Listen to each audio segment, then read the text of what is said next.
Yes, good morning, Snawo. Can you hear me? Excellent, excellent. I can hear you. Thank you. Oh, okay, no, thank you very much. And good morning, Snawo. Good morning, colleagues. It's so good and exciting to see colleagues on the call. I see, as you said, now we're at 22. We are crossing my fingers that the number will eventually go up. It is still 9:05. And as you said, the rest of the other colleagues will join the how train as it moves because yeah, time waits for no man. Otherwise, a warm welcome to everyone to this particular training enabling successful renewable energy procurement in South African municipality. It is a very important session because of many reasons, which I'm going to mention some of them here. But firstly, allow me to appreciate the support now that we have been receiving from the UK Pact on these two projects. One of them is exactly this one, as well as the municipal IPP power procurement. We really appreciate massive support that we receive from UK Pact, and we look forward to a continued relationship with many other projects to come, because it is our responsibility as SALGA, as Sustainable Energy Africa, to capacitate municipalities, to train municipalities, and of course to support and advise municipalities in this energy scenario, well, in this energy context of South Africa, which we know that our energy landscape is actually changing, is transforming, and it will never be the same again. It is correct that South African electricity system is changing, or it has changed, and it will keep changing. It will never go back again. We are in a situation where more municipalities are looking to generate renewable energy in many ways and forms. One of them is the reason why we are here, is generation of power for own use. Why is it important, Sinawo and colleagues? It is because as municipalities, we do use energy. We have got buildings, we have got facilities such as wastewater treatments and many other facilities that consume electricity. So the question is, why can't we generate for our own consumption? Because in that way, we would have saved a lot of money that we pay to ESCOM. And the question also comes, I think my colleague in Shansha likes to ask colleagues in the municipalities that the electricity or water and sanitation or technical department, does the finance section invoice technical section for the electricity that they would have consumed in their own buildings or in their facilities, such as wastewater treatment works? Does it happen? Well, it may differ from one municipality to another, but it is important for municipalities to generate electricity for their own consumption for many reasons. We were in a seminar last week, energy efficiency, and we kept emphasizing that a municipal energy management system is important. Nevertheless, if you are generating electricity for own use, it is best that you also supplement it with municipal energy management system, because you will save a lot more electricity as much as you are generating for own use. That will help a lot. So this actually changing energy scenario in South Africa prompt municipalities to explore potential renewable energy projects, partnerships with local communities, of course, to steer efforts towards affordable and reliable energy. We know our energy tariffs is not cheap in South Africa, keeps increasing every year. Affordability is a serious challenge. Recent trends highlight the growing adoption of municipal generation for self-consumption through many forms, including rooftop, including ground-mounted solar PV system. Why is this? Because it's important for us to generate for our own consumption as municipalities. We do use electricity. There are many models that are out there. Hence, the reason for this particular training today that Sinawo will actually be driving. There are many different models, depend on the goals of a municipality, as well as municipalities face challenges in developing and implementing their own renewable energy projects. These are various challenges that we believe that this training will help a great deal. But one can ask exactly, what is municipal owned generation? What do we mean? Why do we have this training here? It's a simple process. It's basically electricity generation projects that are owned and operated by a municipality. It could be solar PV, it could be waste to energy, it could be any other form of electricity or any other form of electricity generating unit that municipalities will have. So it is on these backdrops now that we're having this 5-day virtual training workshop. It is hosted, as I said, by Sustainable in Africa, by SALGA, as well as acknowledgement of our partner, which is UK Pact. Yeah, what we're doing in this workshop, we're basically supporting our municipalities in developing and procuring their own renewable energy projects. And I can assure you that the expectations from the funder is to start to build up a momentum for the municipalities to generate or build projects for own generation. As much as we see the uptake in terms of renewable energy embedded generation from commercial, industrial, as well as residential, we wish to see the same from the municipalities. Hence the reason for this particular support from UK Pact, hence the reason for this support in this particular or in this week to support municipalities, drawing on lessons from UK Pact funded program to enable municipal-owned renewable energy generation. So the session will actually do quite important aspects, including guide municipalities or participants in this training through key steps, including projects readiness, including things such as feasibility, procurement, as well as financing. So what we aim here as SALGA and Sustainable Africa is to support municipalities build investment ready, social inclusive, as well as sustainable energy projects. That's basically the goal for this particular week. And we really look forward to municipalities participating in this training. It's day 1 to day 5. I'm sure Sinawo will actually take you through what is the expectation from day 1, day 2, day 3, day 4, day 5. Ours is to encourage you to participate in this training, is to encourage you to learn as much as you can, is to encourage you to ask the most difficult questions, is to ensure that you get out of this training by Friday with more answers than questions, not other way around. There may not be any other opportunity to have this particular gathering and enjoy the lessons that we're going to learn in these 5 days. We encourage you to participate.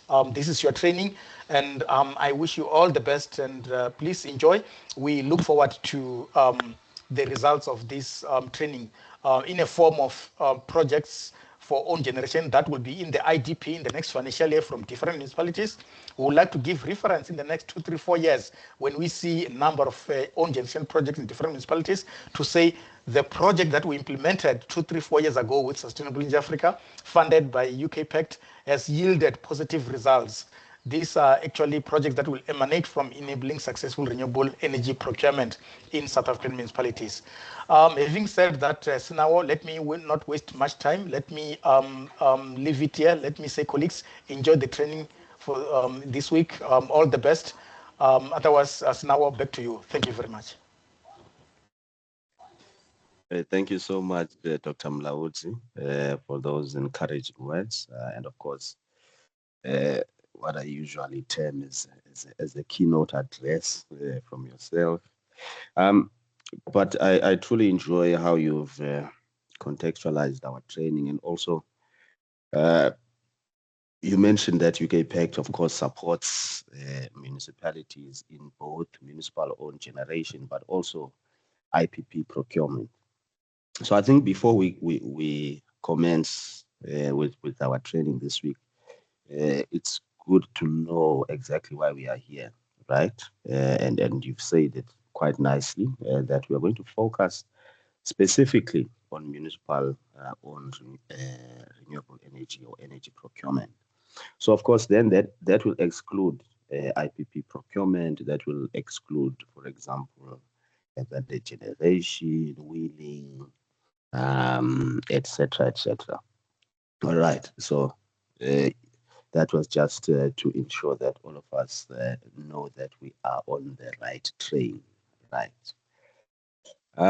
Let me just share quickly a quick presentation for myself. As I share that, colleagues, so throughout the week, Itumeleng and myself are going to share facilitation of this training. So do not be alarmed as we switch, because there will be days when I'm presenting or days when she's presenting. So we'll just switch the roles, all right? So my job this morning is just to give a broad overview and object of the workshop and the outline.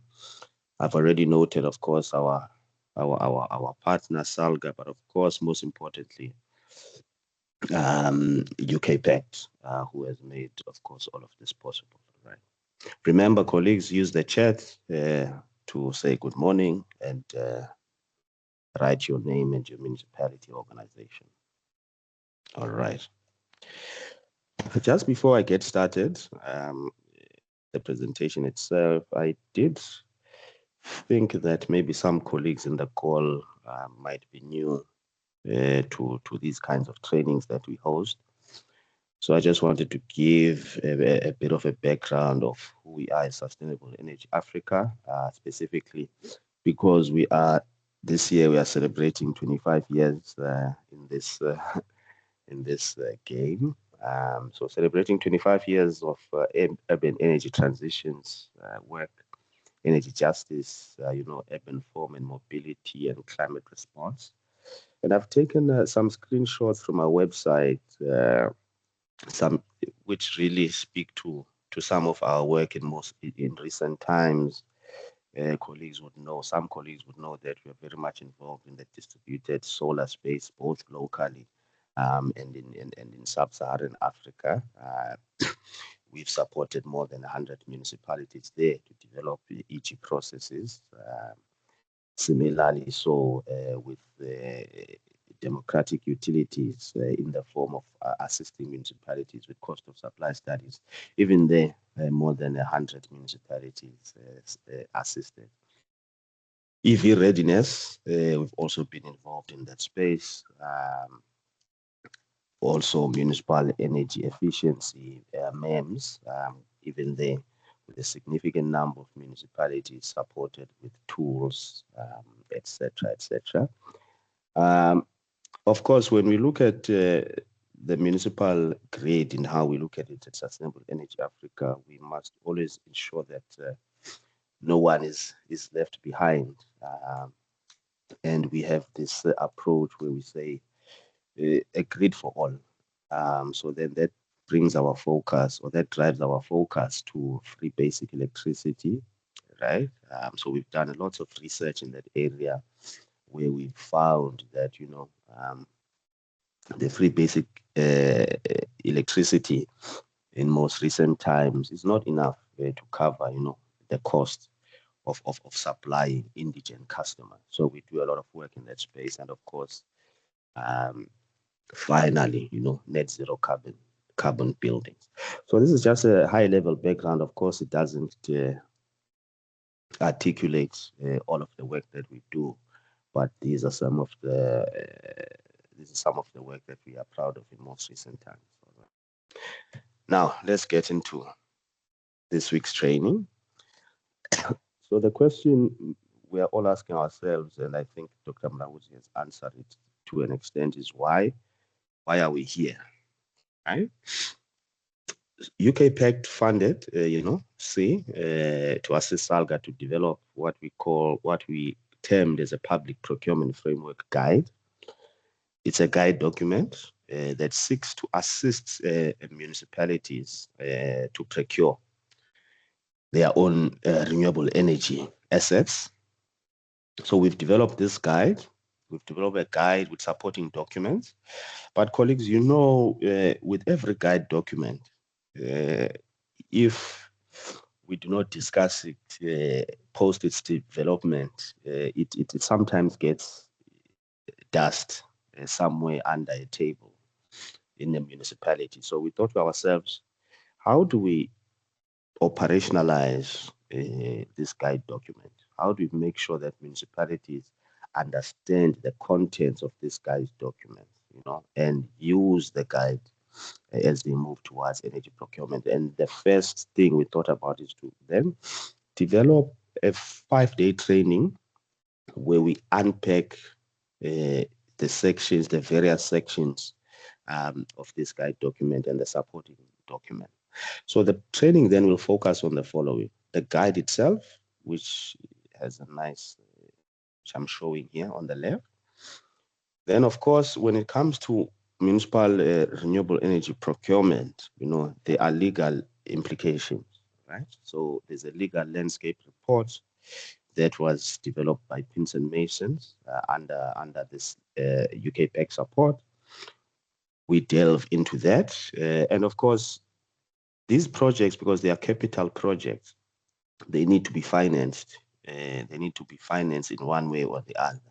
And we know that most municipalities are sometimes not in the best position to finance these large capital projects. So we then also have a memorandum of financing structures and potential funders that we will get into. And most importantly, when we get into the procurement, municipalities are currently, of course, accustomed to the general conditions of contracting.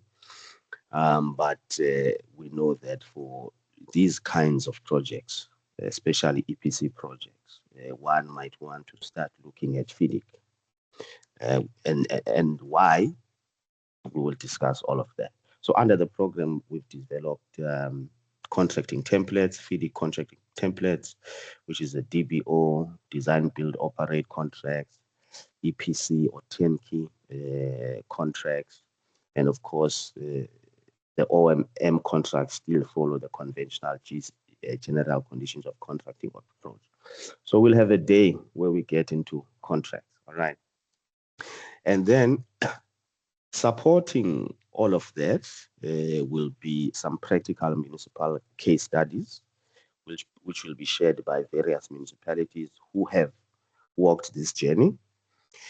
I must mention that in the development of this guide or in the development of this content, we shopped it or we workshopped it with various municipalities who have procured their own assets. We workshopped it in various fora, for example, in our urban energy network meetings, at AMEU, etc., etc. So it's gone through a rigorous stakeholder engagement process. But of course, this training also forms part of that process. So if you have any questions when it comes to the content, you have any additions or suggestions, this is the place, right?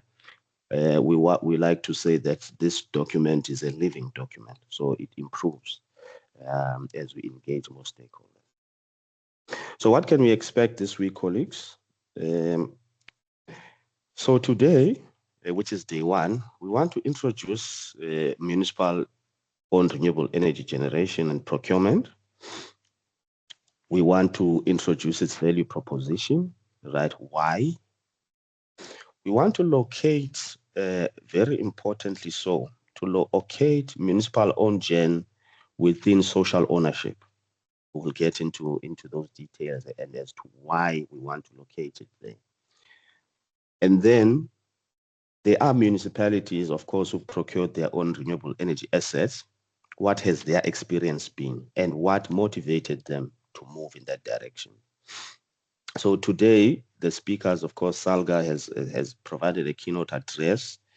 Itumeleng will provide the next presentation, and our colleagues at Nelson Mandela University and George Municipality will then assist in locating, firstly, own gen within social ownership, and George Municipality then their experience with the renewable energy procurement. All right.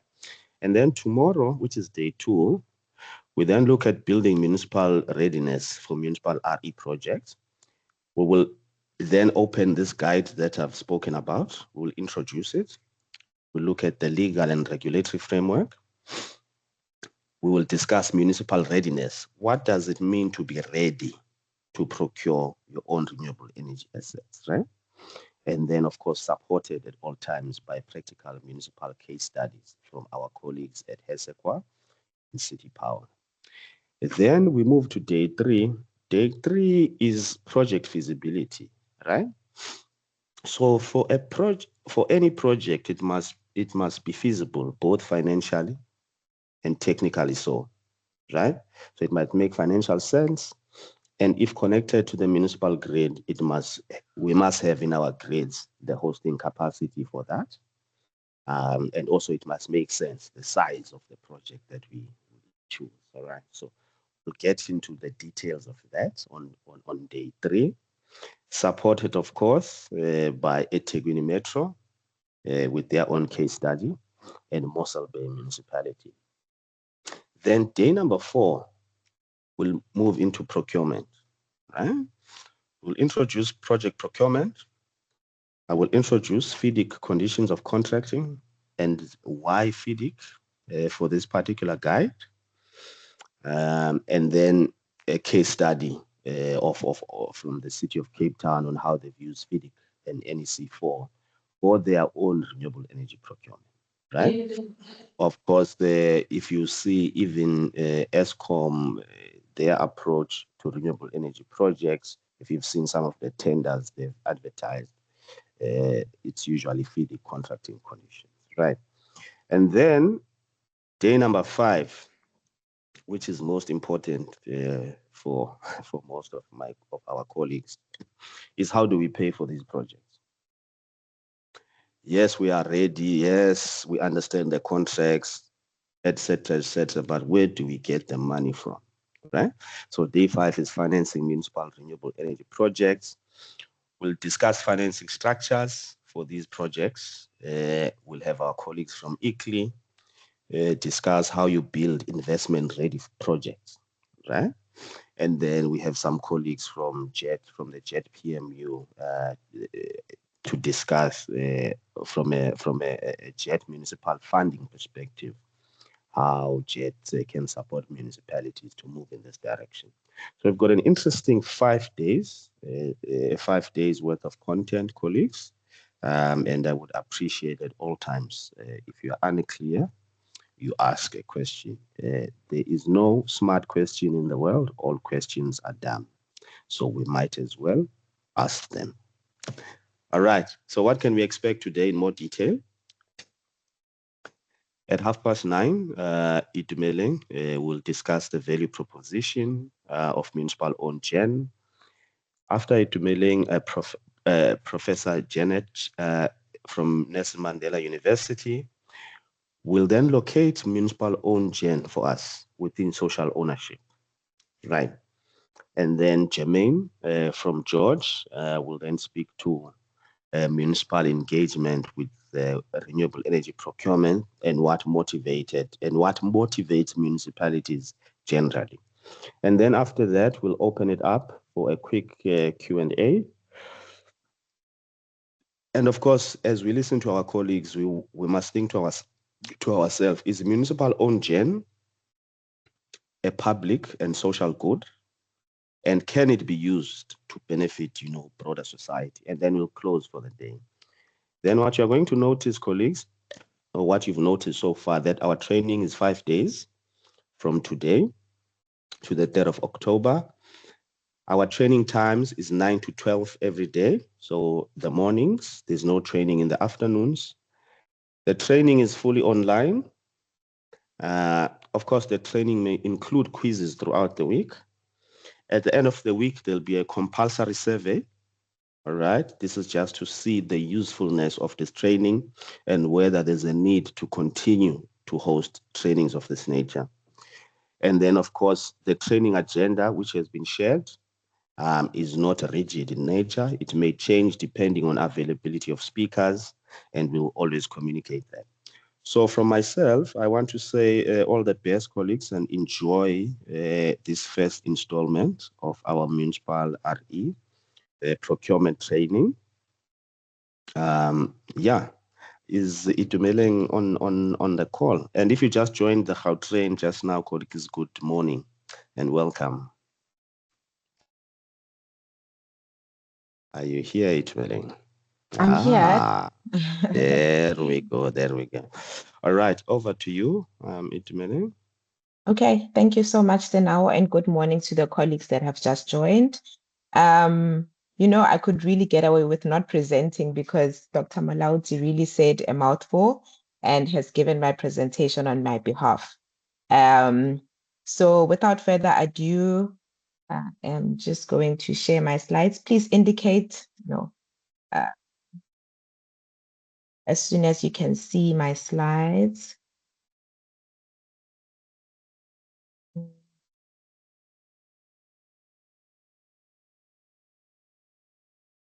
Just a second.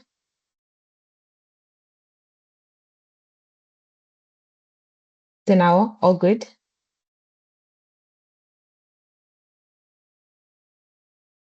I'm going to assume that colleagues can see my slides because it says I'm sharing my screen.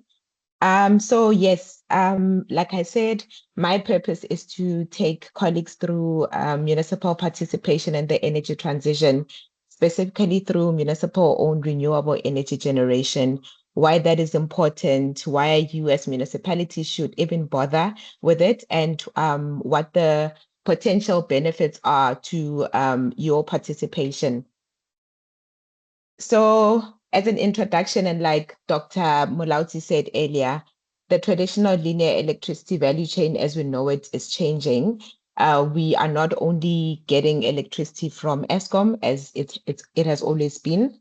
So now we are seeing or witnessing what we call decentralized generation, whereby electricity is being generated right at the place of its consumption. So we are seeing how we have been having the emergence of multiple power producers, such as your customers who used to just be your customers, but now they are having rooftop solar, and that has changed them to now being what we call prosumers, because they are not only consumers, but now producers. And we've been seeing how municipalities have been interacting with that entire change through what we have termed small scale embedded generation. We have also been seeing a rise in independent power producers who have gone into some form of contracts with municipalities to sell electricity to them. So as a whole, the value chain has changed. It's not only from Eskom down to municipalities and then to the customers. We are also seeing customers now generating electricity. And now we are also seeing a whole new realm where IPPs are also generating electricities and selling it to municipalities. And also, like stated a bit earlier, we are also seeing how many municipalities are participating through rooftop and utility scale generation. So a few municipalities have put up rooftop solar to generate their own electricity for use in their own buildings or in their own facilities. But also what we have been seeing is municipalities going big on utility scale generation to sell electricity onto their customers. So it begs the question on what municipal owned generation is. What is it exactly? What does it aim to achieve?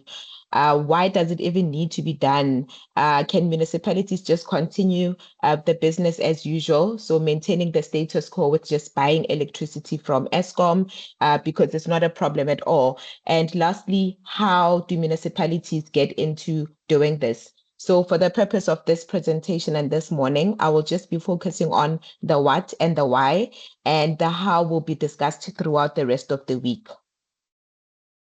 So in terms of municipal owned renewable energy generation, I just have this pretty graph that we've put together to try to conceptualize what we mean by municipal owned generation. So more broadly, and like stated, municipalities are now engaging with renewable energy in several ways. The first one on my left is embedded generation. And like explained, it's how people who used to be customers of the municipality, so whether it's residential or commercial customers, are now installing rooftop solar and generating their own electricity, but also selling their surplus to municipalities. So that whole concept is called small-scale embedded generation. Secondly, you have social ownership. So I'm just going to skip this for now and just move on to the others, and then I'll come back to social ownership because that is the purpose of our workshop throughout this week. So you have independent power producer procurement, and even though that is not the aim of our discussion, it's how you have people generating electricity and getting into contracts with municipalities to sell electricity to them over a specified time period. So that involves the signing of power purchase agreements between the municipality and the power producer. So there's a separate UK-packed project in partnership with the University of Pretoria that delves deeper into this. So if municipalities are wanting to get more information on this, please do shout and we will refer you to the correct people to find out more about this. And then there's wheeling. So wheeling involves the use of municipal infrastructure or sometimes ESCOM infrastructure to get electricity from a producer who is located far from where the off-taker is. So that also involves a whole lot of contracting to allow the producer to utilize the municipality's infrastructure. But the story of this week is social ownership. So just to go back to that, social ownership is two-legged. But let's just start off with the definition. So I took from the National Economic Development and Labor Council's definition of social ownership, and verbatim it reads, a wide diversity of ownership models, including state ownership at different levels, for example, municipalities, employee ownership, cooperative ownership, citizen ownership of equity in private companies or vehicles, individual ownership, and collective ownership. So in a nutshell, social ownership of renewable energy is whatever is not private. So it can, it's diverse. It happens across a spectrum, from municipalities having their own ways to generate electricity, all the way down to communities' participation in the transition. So that's why on the graph you see that social ownership is spread into two. You have community ownership, which will be spoken about a bit into detail by our next speaker.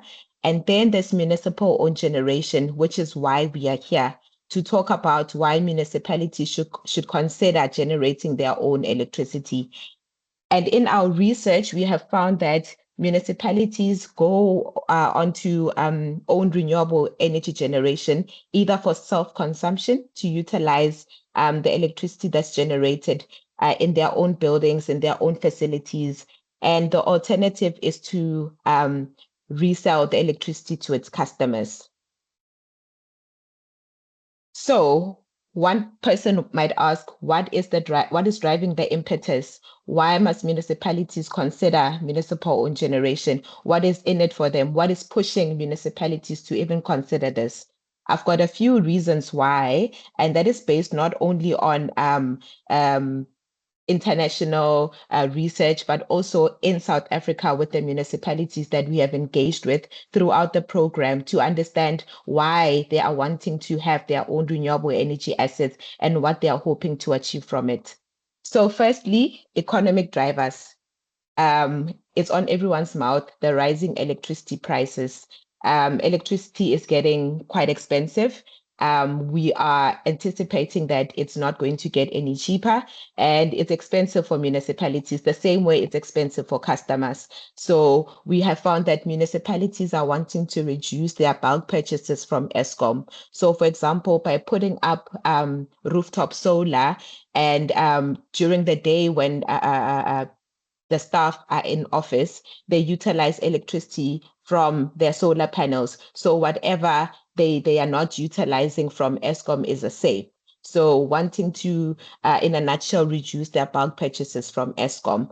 And what is a positive is that over the years, we have been seeing how the cost of renewable technologies has been going down. So solar panels, for example, are not as expensive as they have been in the last years. So that has motivated municipalities and customers to want to go towards that route because it's not as expensive as it was before. Secondly, we've got technical drivers. And as we all know, load shedding.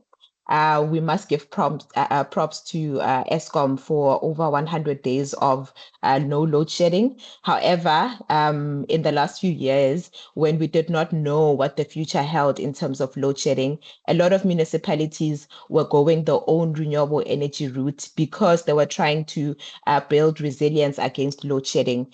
And this is, as we all know, because of the aging infrastructure at ESCOM and their challenges with capacity, getting additional capacity.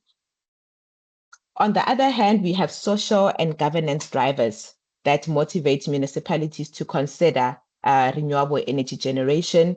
So as we all know, municipalities have inherent service delivery challenges, especially with the rising cost of electricity, meaning that a lot of people are not able to buy electricity.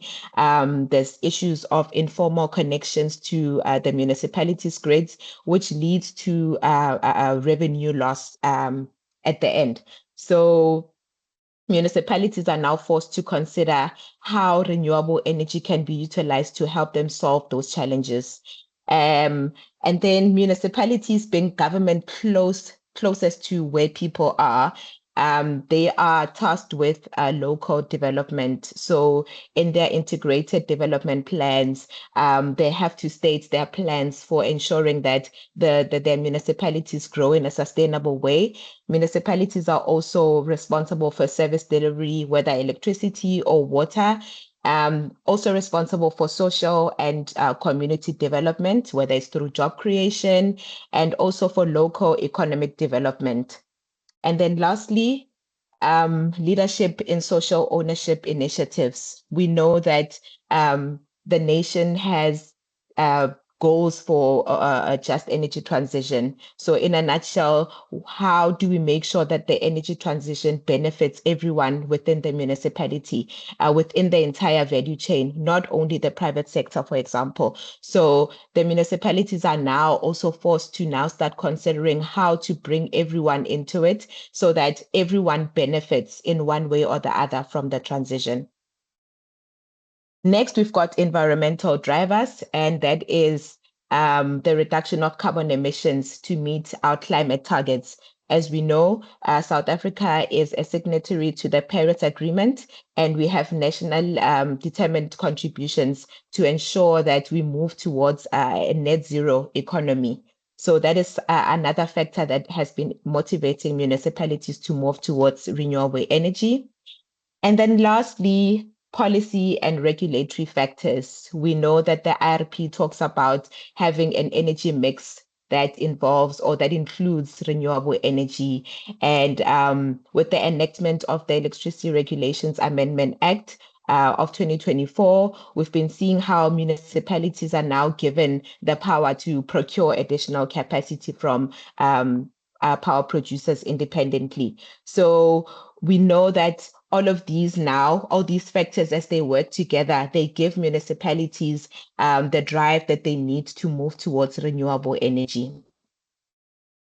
So municipal-owned renewable energy, the significance. Firstly, energy security and reliability. Municipalities have been wanting to diversify the supply and reduce their reliance on Eskom, also because of rising electricity costs. The financial sustainability, as I've just mentioned, wanting to develop a least cost energy mix, which comes from not only Eskom, but also from other renewable energy sources. There's also the local development motivation and the potential that renewable energy holds for local economic and social development within municipalities. There's also climate action to support the nation's decarbonization commitments. And lastly, the decentralization of power, which is really around the just energy transition to make sure that no one gets left behind and making sure that the socioeconomic challenges that we face as a nation can actually be addressed through adopting renewable energy technologies. So in conclusion, colleagues, we know that municipal-owned generation is an essential element of socially owned renewable energy. National policy has been supporting this procurement of municipal projects to start considering independently generating power. And we are also seeing that municipal participation in the transition is important to address the financial, the environmental, the socio-economic challenges that not only are faced in municipalities, but at a national level. So that is what we need to move towards sustainable development as a country. And there's an opportunity for municipalities to now start reshaping their role in the this new energy paradigm to not only be seen as distributors of electricity, but also being generators, not only of electricity, but of sustainable and clean electricity. So I have just touched on the one leg of, let me just go back. I've just touched on the one leg of social ownership, which is municipal owned generation. But our next speaker is going to touch on an equally significant second leg of social ownership, which is community ownership, where it's not only now municipalities that are wanting to drive or to move towards renewable energy, but communities. And we've also been seeing over the years how some municipalities are moving the wheel and are heading towards involving their communities or adopting clean technology to address socioeconomic challenges in their communities. So the next speaker will be taking us through community ownership and the benefits, not only for communities, but also for municipalities. I'm going to stop sharing and then I will also just introduce the next speaker. So Prof. Janet Sherry is a researcher in the field of sustainable and participatory development at the at the Nelson Mandela University, excuse me. She co-authored the social ownership models in the energy transition report for the PCC. Prof. Sherry, are you here? And would you like me to share your slides for you, or are you happy to do it on your side? Good morning, everybody. I'm very happy to be here and to see you all. Shall I try and share from my side? I'm happy to do that. I'll let you try share from your side.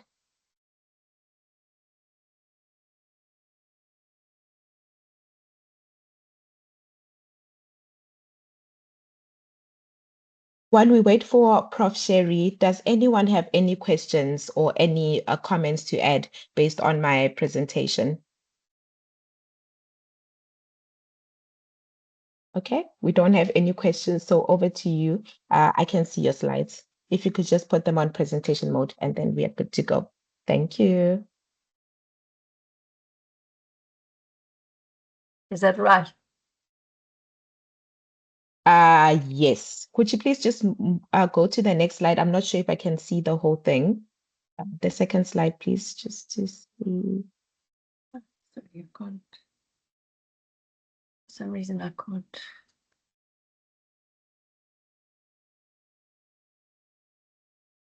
Yeah, no, it's perfect. So you can good? start.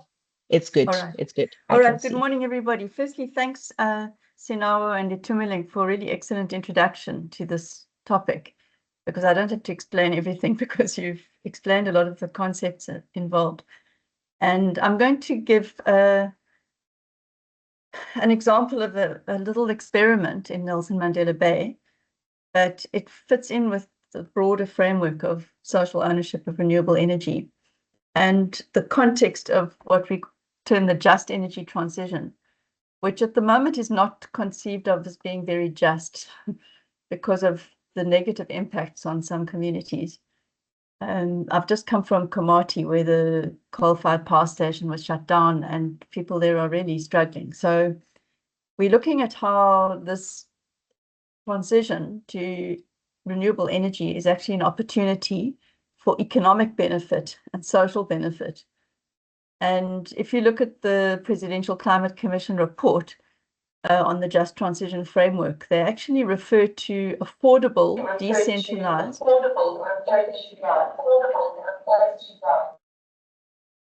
Sorry, what happened to that? There's an echo there. Affordable, decentralized, diversely owned renewable energy systems and broadening of ownership of productive assets. So this issue of broadening of ownership of productive assets is what leads us to this idea of social ownership, that it's not only the big corporates. In fact, if you look at the REAP program, these are big companies, often international companies that invest in wind farms and so on. And you benefit, in fact, they make a profit from this. But we're looking here at our own communities in South Africa at municipal level and how they can benefit. So I know you introduced the NEDLAC definition of social ownership. I think their definition is a bit too broad because basically it includes individual ownership and share ownership and so on. But actually, we're looking at something between the state and the private ownership. And it can involve a relationship with municipalities,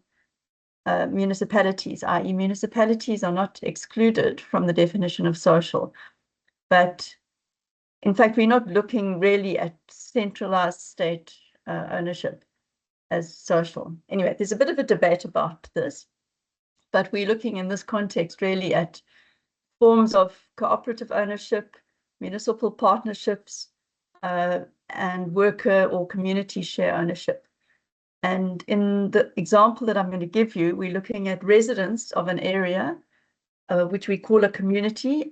This doesn't mean a Black community or a township, but in this context, we're looking at how townships, working class communities can participate in the energy transition and benefit from it.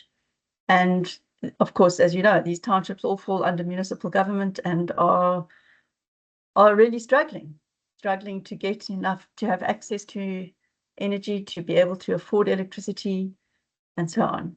So we're looking at the concept of participation and benefit on the principles of justice and equality. So just to recap very quickly from the report that we did on models of social ownership for this for the PCC, for the Presidential Climate Commission, we looked at 4 models, and we looked at mini grids, which is in a situation where there is no grid, where the municipality the grid can't be extended to remote rural villages or informal settlements. We're not going to focus on that in this presentation. We also looked at worker-owned IPPs or embedded generation, where workers own the solar installation, for example, on a factory. And we found amazing examples of this in Germany and elsewhere, where workers had a cooperative and were selling the electricity to the business. But the focus here is on the second model, which we call grid-tied, cooperatively owned generation. And this is feeding in or wheeling through a municipal grid. So it's essentially about townships working together with the municipality and contributing to the municipal grid. So I think this model fits in quite well with what the purpose of this workshop. So we look at rooftop solar, household SSEG, and combined with an array on public land, which can be seen as an IPP, as an independent power producer, but at a very tiny level. But we saw it more as integrated with a grid-tied model. So I'll give you an example. And this, of course, now we're having the rollout of smart meters. This can integrate households producing a surplus of electricity with other installations of rooftop solar or embedded generation. And this can all be integrated into the municipal system. And I don't know if people picked up on this, but President Ramaphosa said, I think it was 2 years ago, 2023, he made a reference to, and I'm quoting him, massive rollout of rooftop solar. And we were thinking, this is very inspiring, but how does this benefit ordinary working class people in townships? And so this is the model that we're exploring. I'm not going to look at the third model, which is the one about IPPs on communally owned land, because that's not really what we're talking about here. Can everybody hear me okay? I can't see that your You response. are. Yes, thank you. You are Okay, loud and good. clear. All right, so this is our little pilot project. I've got to tell you, this is very experimental. We've struggled for some years, but it is a nice example of working with the Municipal Electricity Department in Nelson Mandela Bay. I don't know if there's anybody on this call from Nelson Mandela Bay, but I've just got to say, we have worked closely with the Municipal Electricity Department, which has have had a lot of foresight over the decades in PV solar, and partnering with GIZ in implementing PV solar solutions for informal settlements and so on. But this township model is a new model which we've been exploring. So it's grid tied. It's essentially feeding into the municipal grid, and it takes the form of a neighborhood cooperative, and it combines SSEG and a little independent array, as you can see here, with rooftop PV solar. Okay. So at the moment, we haven't got the houses integrated into it, although you can see these houses actually in KwaZulu Township, they have solar water heaters, which are installed on the rooftops as well. So which is also a very good program of the municipality. So this first little tiny solar array, 5 kilowatts, 12 solar panels, I think it was put up as a carport structure in 2019, just before COVID. The cooperative is made up of households, which are around this gap tap. I don't know if you have gap taps in all townships or municipal townships around the country who are represented here, but the gap taps in KwaZulu Township are public open spaces, which are, that's the zoning, is municipal land, it's public open space. It's where the stand tap used to be for water collection before there was water reticulated into the households. So KwaZulu itself has 120 gap taps, I think. So the idea here, it's called Saltuba because it's been between Sali Street and Tubali Street. So they call it Saltuba Cooperative. And it's aiming to generate income through the sale of electricity, along with other things. And there is now a 25 kilowatt grid tied array, and it's that small array plus another rooftop array. And the idea is that there is a wheeling agreement through a trader. So I'll go onto this a little bit more. Let me just show you. This was when we had the first small array set up, and these are the cooperative members. And it combines, on this little piece of open space, it combines food gardens, water harvesting off rooftops, and a waste recycling center, which was then set up as the second part of this. This was the second structure that was set up with a group of German students as a waste recycling center. And then on the roof of the structure, we put up an extended solar array. Okay, so then Oxpeckers did a really good report a couple of months ago, and they documented how Saltuba had provided over the first 20 months when they were feeding into the grid. So by the way, that first small solar array was connected to the municipal grid through a small meter box, which is on the side of the gap tap. And it had an old meter, I know what the old meters are, so that people could monitor how much electricity they were producing. They were feeding it into the grid, and this was the value over 20 months of the electricity that they fed in. But there wasn't actually a way in which the cooperative could get paid by the municipality for that.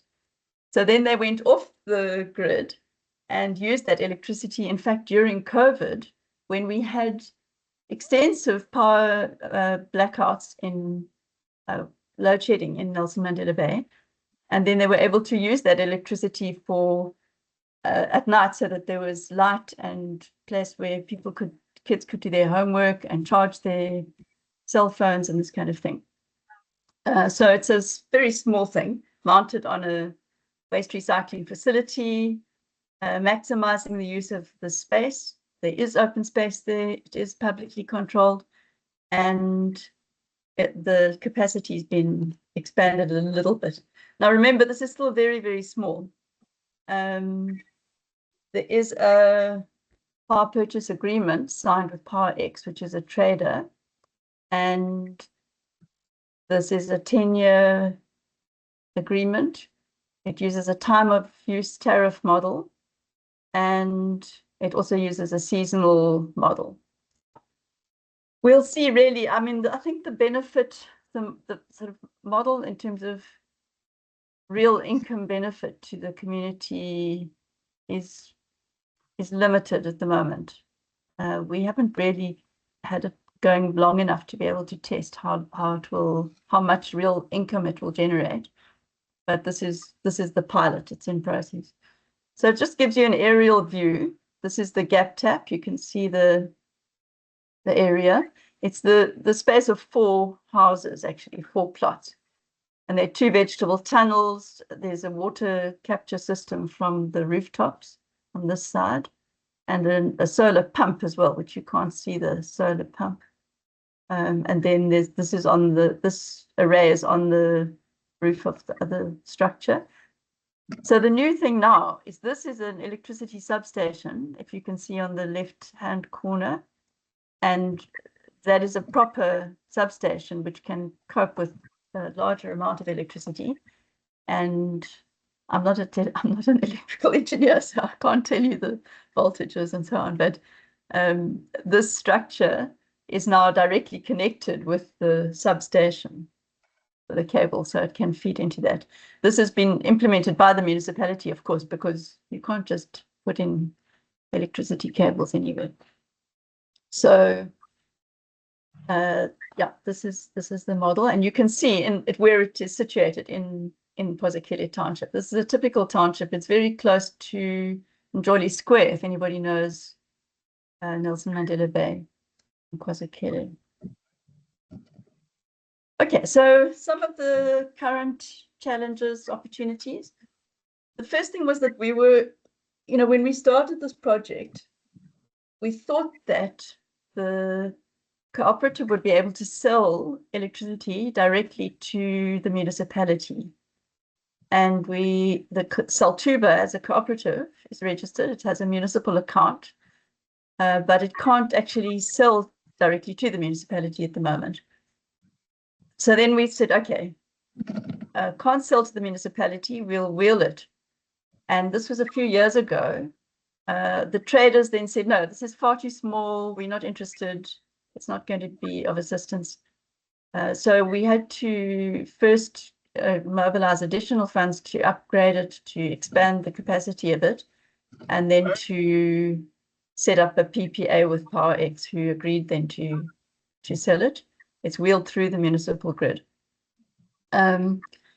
We don't think this model is ideal because there's a middleman, a trader, and the community doesn't get the direct benefit from selling the electricity. So it would be better to sell it directly.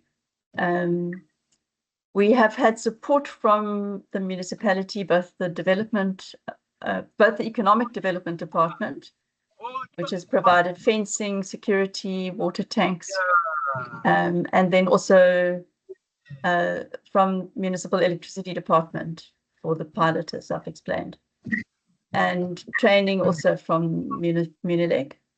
And then we've had other support from the university in developing apps to monitor waste and energy, etc.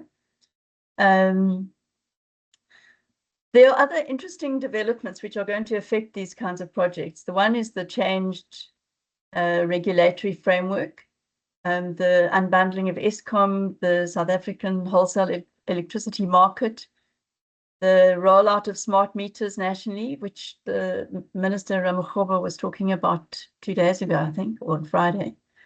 And there is some urgency to go to scale and implement this kind of program in municipalities. But we do realize municipalities actually need the capacity and the regulatory framework. I mean, they were really struggling with this issue because there isn't what we call a feed-in tariff in Nelson Mandela Bay. So there is if you're an account holder, like, myself, middle-class households, have a monthly account, a monthly bill with the municipality, we can offset our bill by feeding in solar electricity. There's been a problem there, though, with the rollout of smart meters, even to the middle-class households, people who are paying substantial rates and municipal accounts. So even that isn't working optimally. So let's look quickly at whether this model is scalable. I mean, does it really have potential to produce significant amount of electricity? Will it help the municipality? Will it help the residents? So we said, if you can expand that PV solar array on available public land, and if you combine an array of household rooftop solar and use this also for local community businesses, there is enormous potential. So we looked at KwaZulu as a case study, 120 gap taps in KwaZulu alone, and the potential for 3 to 4 megawatts of community-owned solar. Okay, so this is what I think Itumeleng was talking about, being prosumers. So then communities are not just passively waiting for their free basic electricity and then desperately trying to find a few extra rand to buy with their prepaid token, etc. They actually are producing more electricity than they need. So we're looking at this issue of benefit, and we're arguing potentially, and again, this has not been piloted or tested really yet, working class townships can benefit from renewable energy. They can contribute to solving the energy crisis, that municipal grids can benefit from this. And at the moment, deregulation has meant that it's only really businesses and middle class who are benefiting from this, but it's not the people who have prepaid tokens, etc. This is all going to change with smart meters and the potential for there to be a feed-in tariff where people can actually get paid for feeding in. So I'm just going to show you, this is KwaZulu.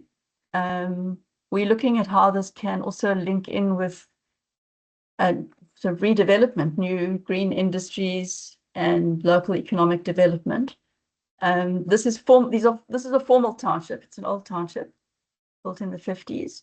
And there's a considerable skills base there. So if you think about the asset-based development model, where people in KwaZulu, even if they're unemployed, actually have a background in working in industry, and there is formal housing, there is infrastructure, there is service delivery to households. So the thing is to use the existing infrastructure.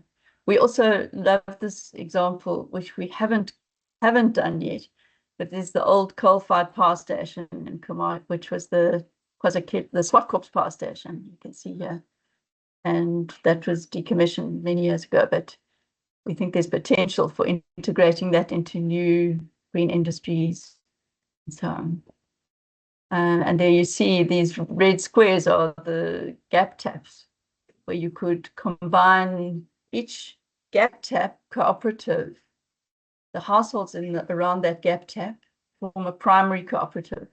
They then link in with the other households in that area to form a secondary energy cooperative or a secondary waste recycling cooperative, cooperate in waste recycling with the municipality to do recycling and get benefit from that as well. Yeah, so there's some figures here. I won't go into them in detail, but we did some modeling, and it does require some investment. And I think this is going to be dealt with a bit more later this week. But, we looked at the cost of installing PV solar in households, and then how much revenue that could generate. And I mean, we thought, look, I think this particular slide is over optimistic. because I don't think it really would raise average household income by 2/3, but it definitely does include some actual monetary benefit to households. Of course, cooperatives can choose to also use the revenue to reinvest in their own cooperative businesses or expanding their solar installations and so on. So the point about PV solar, of course, is that, as has been mentioned, it is distributed. It can be put up pretty much anywhere, and it can be linked together and linked into a grid as well. And then we did some modeling. This is Ward 22, where the Saltuba cooperative is. We said it has the potential to generate revenue of 90 million rand. KwaZulu as a whole could generate significant amount of money for that particular community. Okay, who benefits? Well, residents, we would argue, either from reliable energy, reducing spend on electricity, having electricity for their own projects or businesses, and or having income from the sale of electricity. Municipality benefits because the surplus is fed into the municipal grid. It augments the electricity supply, and municipality can buy from local producers, communities, possibly even at a lower price than Eskom. I don't know whether to say this publicly, but to undercut Eskom, really. And then to sell that electricity on to the consumers in the local economy and generate revenue. And local businesses can also benefit because they could actually wheel to off-takers, including shops and industries and so on. So we did consult with Isuzu, which is one of the big motor companies on the industrial area, Struendale, which is next to KwaZulu. They said, look, it's too small for us, but if it was combined or went to scale, then it could really contribute because, you know, industries are under pressure to reduce their carbon inputs. I won't go into CBAM. Anyway, we've had some very positive press for this project in Nelson Mandela Bay. So I like these kind of headlines. Guy Rogers is the local environmental reporter. Energy landscape can be transformed by people power, call to empower citizens to become energy shareholders and so on. And then we also looked at this at if you really went to scale at a national level, that PV solar in townships could actually produce more than the electricity that is needed. Okay, this is very ambitious. Okay, just to address some concerns that we often hear articulated and municipalities are really concerned about. They're concerned about loss of revenue because municipalities sell electricity. But this model doesn't change that. The municipality still buys the electricity from somewhere and sells it. So this doesn't change. Municipality can still put their markup on the electricity. Okay. Households, people who are poor are really worried about this because they say this is privatizing electricity. They receive free basic services. This does not change in this model. So free basic services are subsidized by National Treasury. It doesn't take away from municipal revenue, and this model doesn't take away what people receive in terms of their free basic allocation. And in fact, if you heard what the minister was saying the other day, the wheeling, the implementation of smart meters is going to ensure that every household gets their allocation of free basic electricity. Okay, and then feed-in tariffs, I've talked a little bit about that already. So yeah, I think the whole situation is going to change quite soon with the wholesale electricity market and smart meters and so on. that we will see. There are also some concerns around infrastructure, about balancing how the smart grid will work, whether the grid needs augmentation and maintenance for getting multiple feed-ins from all these different prosumers or residents, etc. And then I will wait for you to give me answers on these questions. Like, what do municipalities pay for? Like, who pays for the infrastructure of the grid, and how is this managed, etc. How the system is administered, who manages the municipal accounts and the smart metering and so on.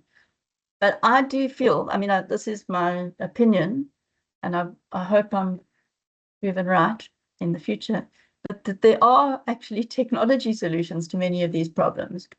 So let's see. We even had a whole model of how this could be integrated into neighborhood production systems, including energy and waste and food and so on, for local economic development. Yeah, so I won't go into detail about this, but it's really using the existing infrastructure in a township and industrial context, and using decentralized solutions to solve problems where they occur, and this involves distributed ownership. So this is not a privatization. It's not bringing in, I mean, it can involve partnership with private businesses, renewable energy businesses, as we have a partnership, but it is essentially based on local ownership and social ownership. Yeah, and have a look at this Oxpecker's report if you want to see more about Saltuba. Thank you.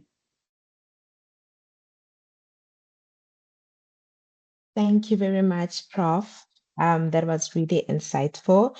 Yeah, so my biggest takeaway is that there's really ample potential for communities to also participate in the transition, but also that municipalities have to really be open to having some forms of partnerships or supporting these initiatives from communities. So that was really insightful. I do have a few questions, but I would like to put it to everyone else. Do we have any questions or comments from anyone in the room?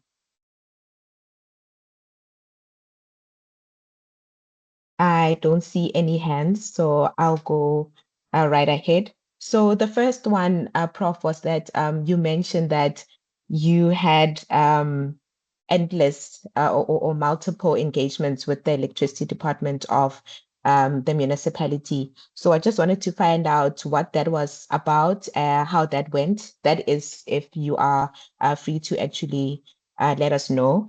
And then secondly, I think the purpose of this session is not only to focus on letting municipalities know about socially owned renewable energy and what it's about, but also to just based on experience and you and the Saltuba project having been involved in that, you are best placed to actually give some form of advice or just key takeaways to municipalities so that they know what to consider when they themselves are approached by their communities to actually support them in these initiatives. So I just want to know what your key takeaways are and what kind of support such initiatives require from municipalities. And then lastly, you mentioned capacity issues in municipalities. Would you please just elaborate on that so that municipalities are aware, and just also for going forward so they know how to best get themselves ready. I see there's a question from or something from Apiwa Matiwane, so I'll just read that. For the project in Gwazakele, what were your challenges with the system as it is in a public space, as it might be exposed to vandalism, and how did you address these? Thanks for your question, Apiwe. So if anyone else has questions, please do put them on the chat, or you can just raise your hand and just speak to Prof directly. Thank you. Yeah, thanks very much. Let me start with the online question about security, vandalism, and so on.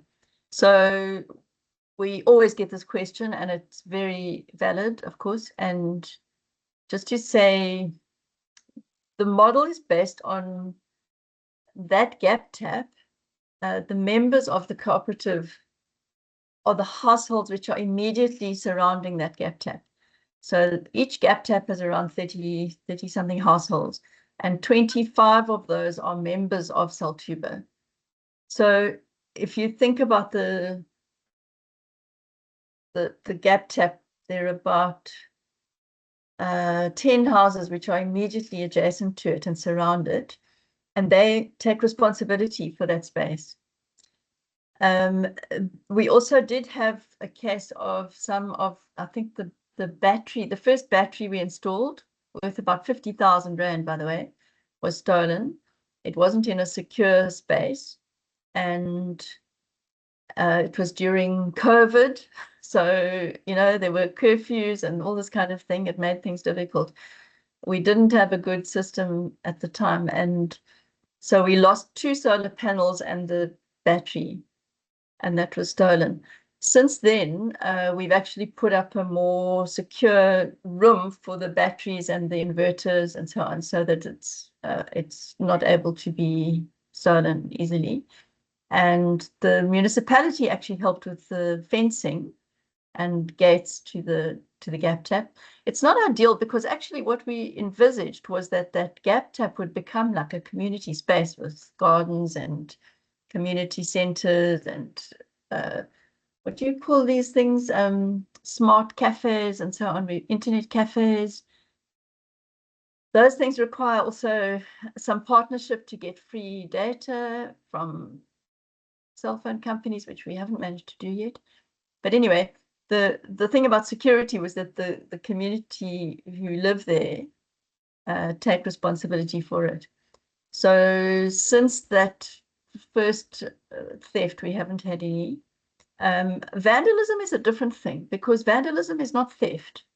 So theft is where people can find something of value that they can steal, you know, whether it's copper wire or a lithium-ion battery, or a solar panel. You know, it's not easy to take down a solar panel from the top of a high roof. So yeah, these things are about, you know, basic security, maintaining that. But we haven't had vandalism in the sense of people destroying things, because it is owned. I mean, the thing actually depends on community ownership. If the community ownership isn't there, then, you know, then it's open to anything.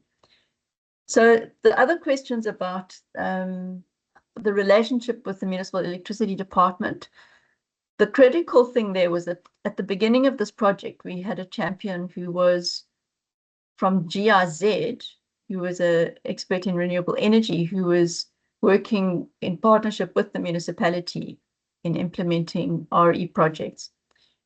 And he liked this idea. So it enabled us basically to take it forward, because we had somebody inside who was really interested in the project. And I think that made a big difference. However, I've got to say, it was still a long struggle, and it still is a struggle. The ward councillor, of course, it's critical to have support of the ward councillor for that particular area, which was Ward 22. The problems that we had with the municipality were other departments. Oh, we had support from economic development, from agriculture, who assisted with a budget for the fencing. But I've got to say, we put together a proposal to the municipality through the agriculture department, through LED department, in fact, for a significant budget for expanding this project and expanding it to 2 additional gap taps. And it went to a council meeting in 2022, I think. No, 2021. And they allocated 4.5 million for this. And then it never happened because the council had a problem with the budget allocation, and the council then changed, and the committee that was elected the following year, when was 2021 was the local government election. So then the council changed. Then nobody knew about this. You know, we sort of lost the flow of influence within the council. And then the following year, they didn't allocate budget to it. So then the department which had assisted us, which was economic development, the agriculture person then came forward and said, no, look, we've got a small budget which we can allocate for the water harvesting and the fencing and so on, because this is also involves vegetable gardens. So the bigger allocation didn't go through the system, basically. So there were lots of, I'm sure you're aware, there were lots of political problems in the Nelson Mandela Bay municipality, but I'm not going to go into that at the moment. But the Munilec people are the technical people, and they were consistently supportive of the project. So we were able to continue with it. The next problem we had was with the municipal accounts department. And they said it was like quite small things, like we can't set up an account because you don't own the land. So the Saltuba I'm talking about, not me personally. Saltuba doesn't own the land. So here's project. It's a municipal, it's a university research project, okay, pilot project. It's been implemented with research funding, which I generate through the university. Okay, so research for a pilot, that's how it's understood. So we don't own land in KwaZulu. This is public land, it's municipal land. And the very idea of it is that this is public land, that it is not privately owned by a business or by a resident. So we said, we're not going to set this up in somebody's house or somebody's private land. We also looked at, this is also an interesting thing. So we looked at different ways to set this project up, and we thought this was about 6 years ago, and we said it could be set up on an institution like a school or a clinic in KwaZulu. But the problem with that is that if the school has a solar array, it's very good, saves money, etc. But that revenue saving is the Department of Education, basic education saving, isn't it? Because they pay for electricity. If you put it up on a clinic, it saves the Department of Health money, which is good. There's no problem with that, but it's not benefiting the residents. Yeah. So we said, let's do it on a public open space like this. If we do it initially on the households, it's going to make it complicated, because then it becomes a matter of each household. How is each household benefiting? And you can do that, of course, through a net metering or a feed-in tariff system. But then that's not a cooperative. It's just each individual household's relationship to the municipality. So we said, let's do this as a cooperative where people jointly have an asset, which is the solar array, and then they benefit collectively from that. However, that cooperative doesn't have a municipal account because it's not linked to a plot, to a piece of land. So then we had to apply for a lease to the municipality for that land. So we met with the the urban planning department, the zone, they do the zoning and so on. So then there's an issue about, okay, some of the gap taps were actually scheduled to be sold because the municipality wanted to make money from selling the gap taps. Then we have a whole debate about this. No, like, we must keep these things as public land because they are commons, they're spaces that people can use for the community benefit. And then we actually, the cooperative managed to get a municipal account in its own name.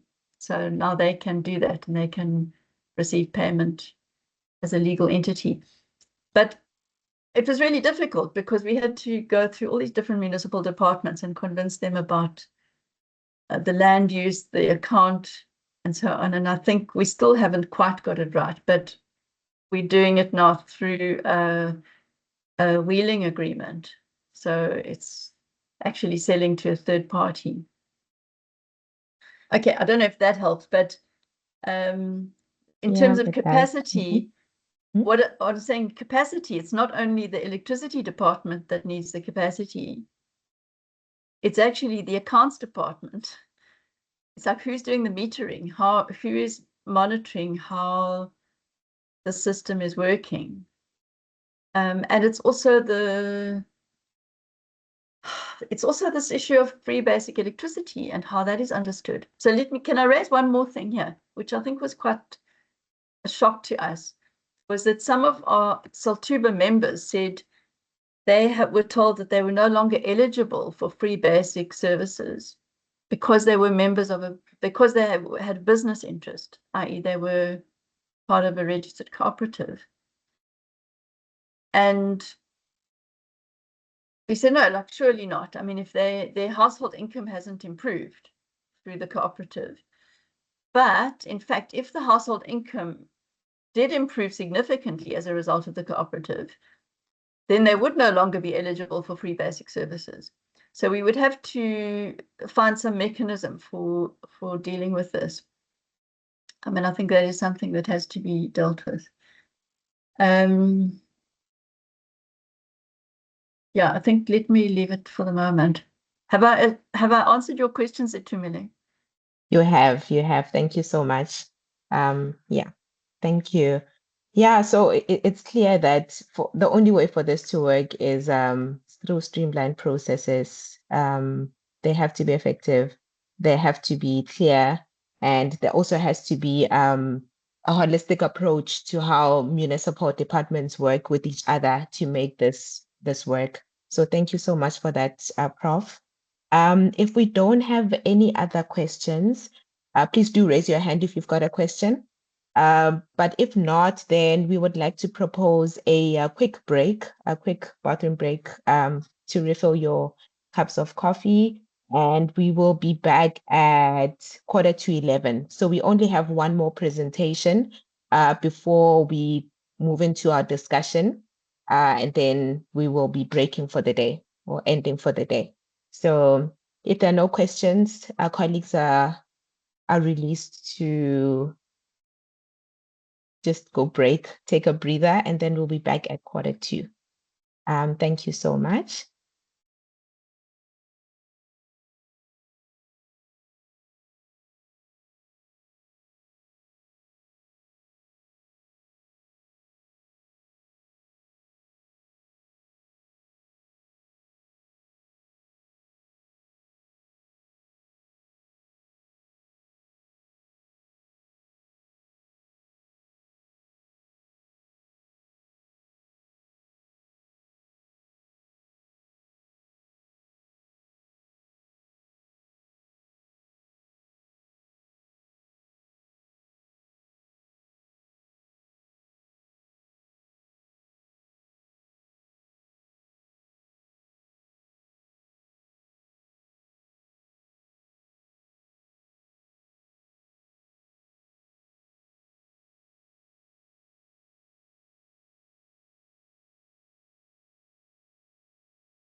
welcome back.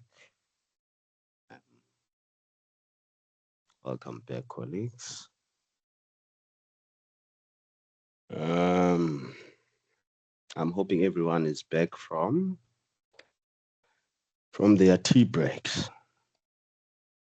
Oh, I'm also hoping that colleagues are returning from their tea break. Of course, I think Itumeleng has already let everyone know that there was just a slight change to the agenda, but nothing major. I will share the updated agenda right now, right? But while I share that, interestingly enough, I just found out now while I was reading an article that we have 18 months to end load reduction. Got 18 months. Anyway, colleagues, thank you so much. Welcome back. We've already had our morning sessions.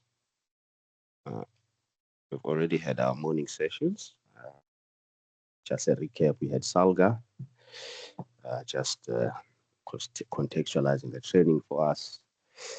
And I spoke about the overview of the workshop and its objectives. Itumeleng came in and unpacked the value proposition for RE. And then Professor Janet located municipal own RE within the social ownership spectrum just before we went to tea. And now we are back. Itumeleng has asked me to complete the day on her behalf, so I'll be doing that. So what we have now next is a colleague of ours, Jermaine Cupido, whom we worked very closely together in the development of this guide document that is informing the training. So he was an active member, a project member. So I want to also say thank you to him before he comes onto the stage. But really, he's going to touch on municipal engagement with RE, right? Procurement and motivations. So why do municipalities who have decided to procure their own renewable energy assets, why do they do it, right? What motivates them, right? So he'll provide also some evidence there in the form of numbers. And I think it will be a nice presentation to segue into the next day where we'll get into a bit more detail. Mr. Cupido, are you on the line, sir? Yes, sir. I hope I am audible. Very clear. Thank you. Over to you. Thank you, Sanabo. Appreciate that. I'm just going to try and share my screen. Just please confirm that you actually see it.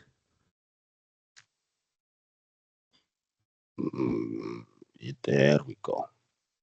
Please put it on presentation mode. Will do. Excellent. Thank you. Okay. So yes, good morning, everyone that has joined the session. It is such a privilege to be able to share with you this morning.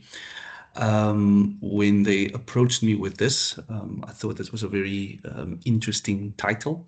So the title that we are going to observe this morning in my presentation is Municipal Engagements with Renewable Energy, exploring how municipalities are leveraging renewable energy, the motivations and realized benefits. So what I'm aiming to do from this presentation is that as we see how municipalities have engaged with RE projects, I'm hoping to stir up action in other municipalities that have not yet done this, to also join in this journey that people or that municipalities have already embarked on.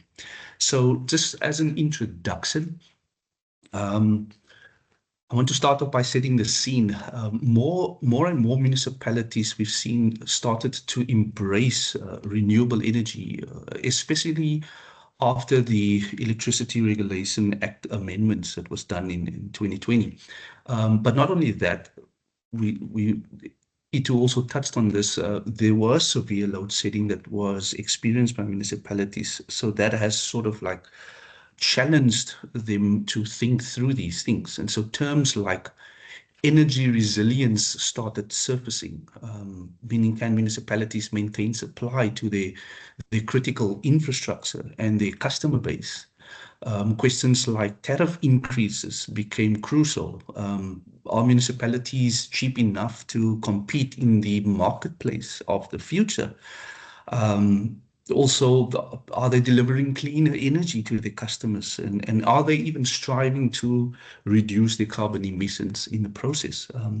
So what we've seen is that Munich's, especially the smaller municipalities as well, are now also striving to become energy resilient and financially competitive in the market. We know that, and we've seen that a lot of metros have already paved the way. They're like the pioneers in the space of renewable energy.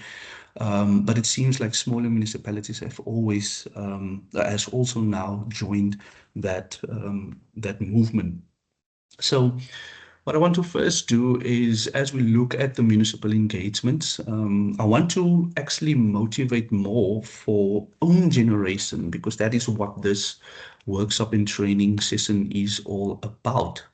So I want to start off by mentioning this, that for a long time, municipalities have actually been involved with renewable energy projects. I've called it the legacy RE projects. But the idea was mostly self-consumption.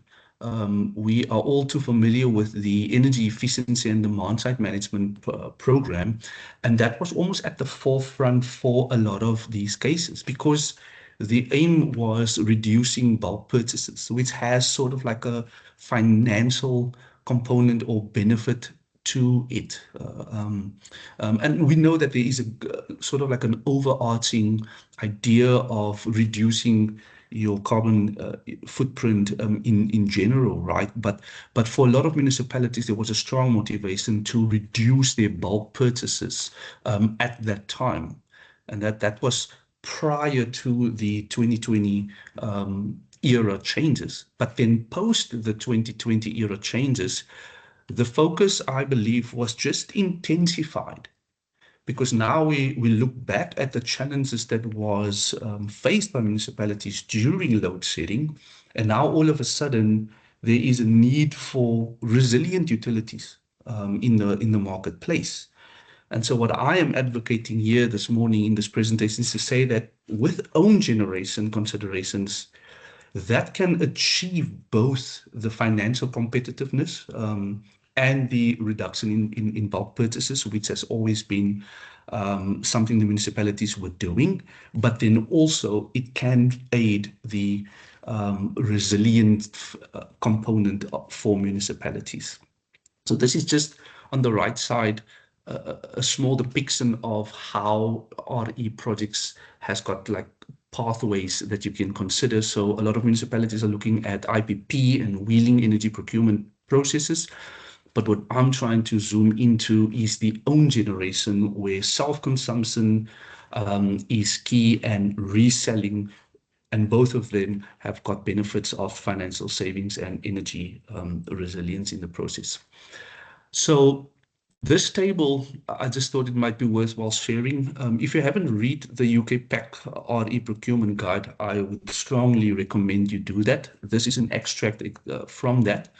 And what this shows is that the municipality acts as like they've got two hats on. It is a customer themselves, where they purchase electricity. And then also municipality is a utility, right, where they distribute electricity as well.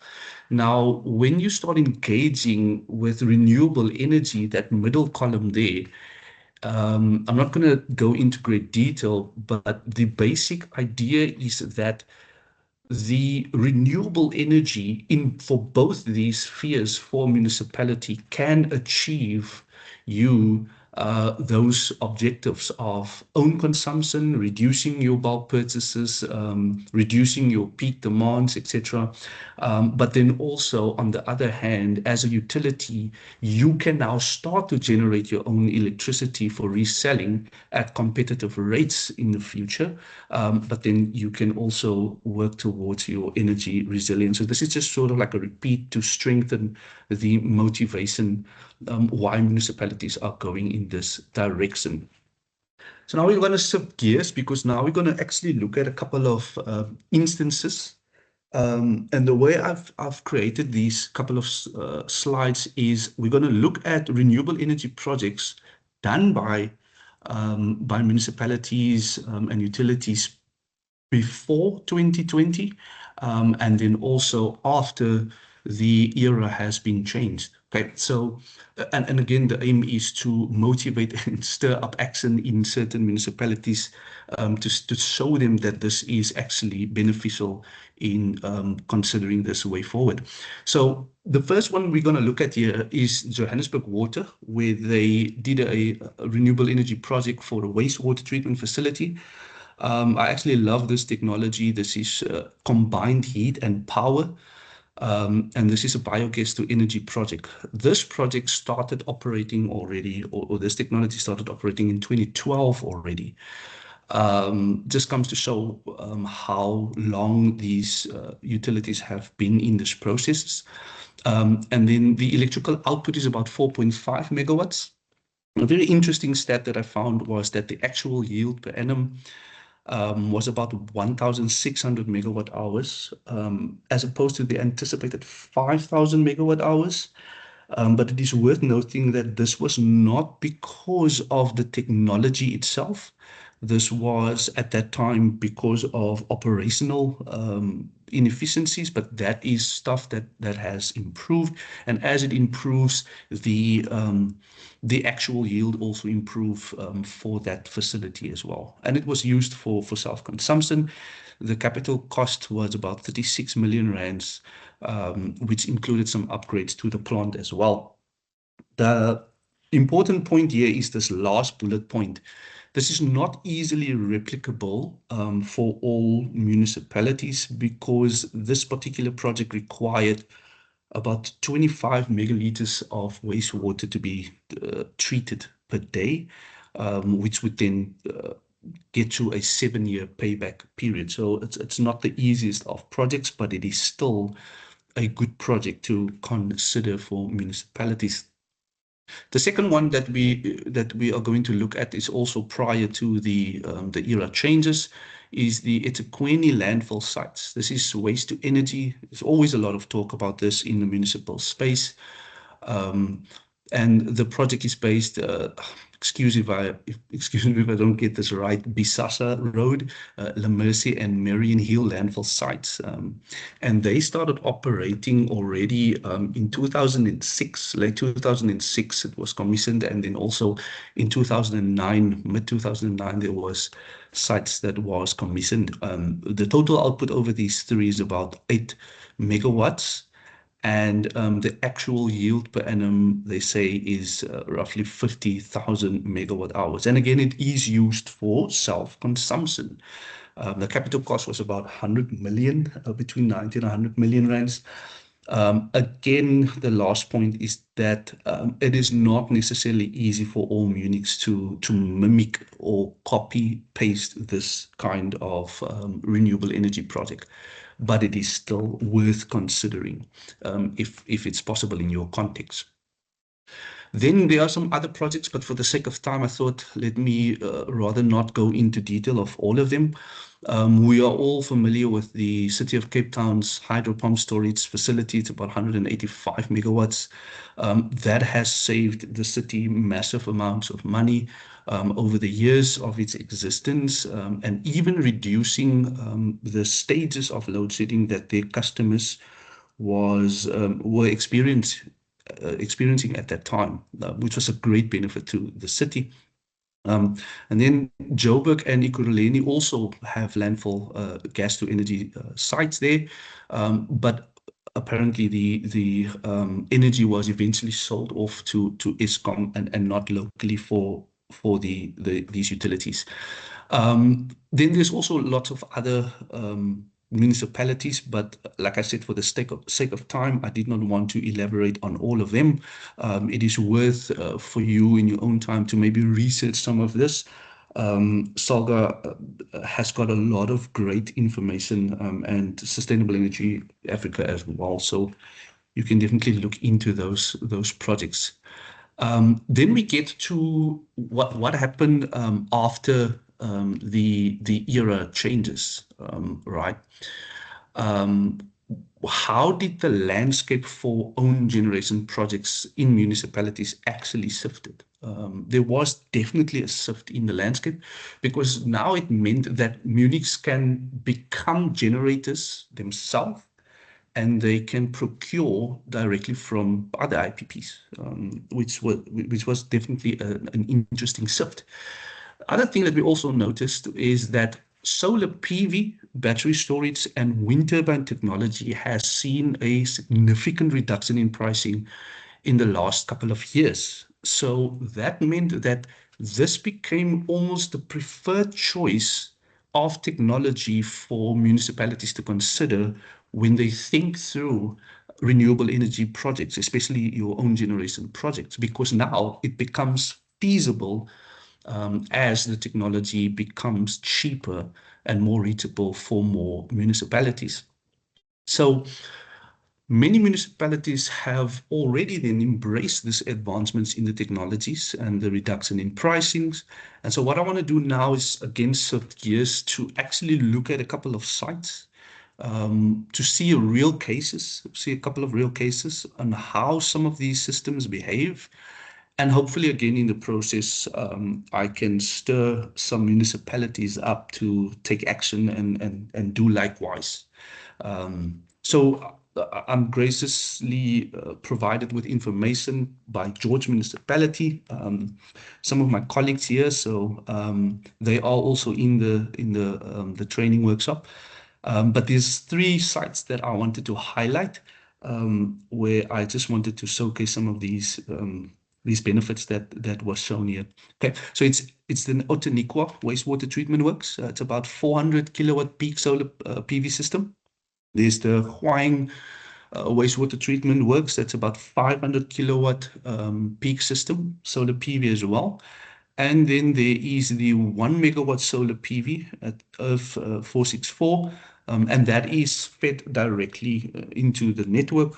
That is not necessarily for a municipal facility per se, like in the other 2 cases. Okay, so let's dive right into the interesting parts. This is the George Outeniqua wastewater treatment works. Now on the left, there is data from the inverter and the logger that gave real energy production for that year. And so you can see there at the bottom, I've just done a rough calculation. The total yield per annum is about 550,000 kilowatt hours. And I used a conservative rate of 1.4 or 1 rands 40 per kilowatt hour. I've checked with George, and you're looking at about 770,000 or 100,000 per annum in savings. And if the capital cost for this project was 7.1 million, you're looking at a payback period of about 9.3 years. But here is the important part to note, is that the price escalation year on year will improve the payback period significantly, depending on what the price increases will look like in the future. Okay. Another thing worth mentioning is that this site particularly is fully supplied when solar is present. It does cater for the entire plant, which is pretty awesome to see that actually play out. Then the second site that I wanted to showcase here is the Huang wastewater treatment works. It's about 500 kilowatt peak. There you can also see on the left side, that's the year there of 12 months worth of data. Same principle, I've worked out the payback period is about eight years. What is also interesting here is to see that the anticipation of the load of the solar production behavior is spot on. During your winter months, it reduces the total annual or total production, and then as summer approaches or spring approaches, you can see that it actually picks up significantly there. So those are the two sites. And then the last one that I wanted us to consider is the industrial area site, the 1 megawatt plant. Now, what I looked at here was the plant has been in operation for 16 months. It was commissioned somewhere in May 2024. And so there was already a total generation of almost 2 million watt hours, or 2 million kilowatt hours, sorry. And so if you use that same rate of 1 rand 40, you're looking at a total of 2.7 million in savings already on the bulk purchases account. Now, again, that is conservative figures, that 1.4 rands there. We will get some more data as it becomes available. Something else worth noting is that I try to look also at the per annum costs or production, and for this 1 year of 2025, you're looking at 1 million units already. But remember, the year is not over. There's still a couple of years left, so that will definitely increase over time. But if you use this now, here I used 1 rand 14 cents. The reason why I used 1 rand 14 cents here for the anticipated savings is because in the financial feasibility model, that was the number that they used there. There's a slightly different number there. But again, as I said, we will improve on these figures as more data becomes available. So those are some real sites with real data, with real benefit, that shows that own generation is something that municipalities must definitely consider. Okay, so here's just more Munichs with current and pipeline renewable energy project for own gen. Like I said, for the sake of time, I don't want to go through all of them, but Cape Town has got solar PV and battery storage rollout. They are looking at municipal facilities around about 15 megawatts of SSEG projects. We are familiar with the 7 megawatt peak Atlantis plant that has been commissioned, and then they're also looking at putting in a 5 megawatt hour battery storage there. And they've got this future 70 megawatt solar PV that they want to commence with in 2027. And Drakenstein Municipality, Stellenbosch Municipality, all of them are considering own gen projects. eThekwini Municipality has got a self-consumption solar PV project. And then worth noting that George Municipality has already included battery storage for the Civic Center, which is a site that I did not list here. Otanikwa wastewater treatment work and Goin wastewater treatment works. So as soon as we have credible data, it would be worthwhile sharing what the changes was when battery storage is introduced into that same application. Okay, so again, the reason why I'm showing that is to try and motivate the various municipalities. But then the question remains, as I draw to a close, what would then be some of the benefits for this? I think the biggest benefits for considering own generation is the flexibility and the scalability of solar PV applications. You don't have to start out big. You can start small, and then you increase as finances become available. And that is a blessing in and of itself, because now smaller municipalities can also motivate for these kind of projects with their finances. It also provides enhanced financial returns with battery storage. In some instances, payback periods can be improved because of future price hikes. You've got your operational resilience, which is something that I've touched on a lot, because now municipal facilities can run during outages. And we all were familiar with the costly generators, maintenance cost that municipalities had to carry at that time. With this option, there is a reduced reliance in generator cost. Okay, there's obviously visibility and community confidence, because now municipalities are seeing tangible proof of the commitment of the municipalities as well. There is quick implementation for these projects. You can use your existing supply chain processes to commence with some of these small projects. If it is just a couple of 100,000 rands, even to a couple of millions. So that becomes a real benefit as well. And then the financial feasibility, it's easier funding for smaller projects, lower financial risks for municipalities. There's a decreased reliance on Eskom. You have greater energy independence as you build your energy portfolio.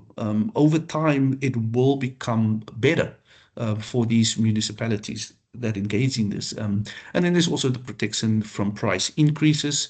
And lastly, your local economic development. That's a huge component, because there is room for job creation, because your EPWP programs can now assist. I mean, you can start training people how to clean these panels, and jobs can definitely be created even in that space for municipalities as well. So just in conclusion, my last slide, I think my aim was to show that municipalities have already shown leadership through early renewable energy projects, even when limited to pilots or hosted IPPs. But with the era and the Section 4 determination, there was a shift, and it enabled municipalities to move from not only just being customers and resellers, but now to becoming generators as well. And today, PV battery storage offer practical, replicable models that reduce costs, it strengthens resilience, and it builds public trust. And so the opportunity is no longer theoretical. Municipalities can act now to secure their own energy future. And so the choice is clear: plan, invest, and lead the transition, or unfortunately remain dependent and exposed. So yeah, thank you. That is it from my side. If there's any questions, yeah, I'm here to answer. Thank you, Sanawo. Thank you so much, Jermaine. I know that I wouldn't want to be exposed. I wouldn't want that. That would be an option for me. So of course, you mentioned some of the catalysts, for this uptake in the various examples that you mentioned, which is firstly from a regulatory perspective, which was the ERA amendments, or a legislative perspective, and then of course resilience against load shedding power outages was sort of a driver at some point, and of course most recently supplying critical infrastructure, responding to high tariff increases, and of course diversifying your energy mix and moving towards cleaner energy resources. And I like what you mentioned in one of your slides, that as a municipality, if you want to start dealing with capital projects of this nature, one must start small if they can, and you gradually increase the size of your systems, because what happens as you gradually increase, you also become more and more competent. of course, I'm going to open up, colleagues, the floor for some questions now. This is the time to ask. Jermaine is here. I know some colleagues from Georgia are also here. So if you have any questions, especially if you have questions about the plans and the examples that have been used, you may type on the chat or feel free to ask. I'm just going to open up with my question, and then I'm hoping your questions follow, colleagues. There's an example there that you mentioned, which drew my attention, Jermaine, where there was a significant difference between the actual yield and the anticipated yield of an own-gen project. You know, I want you to unpack that and how can the municipalities avoid that? You know, because to me, that was quite a risk. It's an example. So if you are aware of what the causes were and how we can mitigate against such, yeah. Yes. So the example you were referring to was the biogas to energy plant, where they only realized 1,600 megawatt hours versus the 5,000 megawatt hours per year.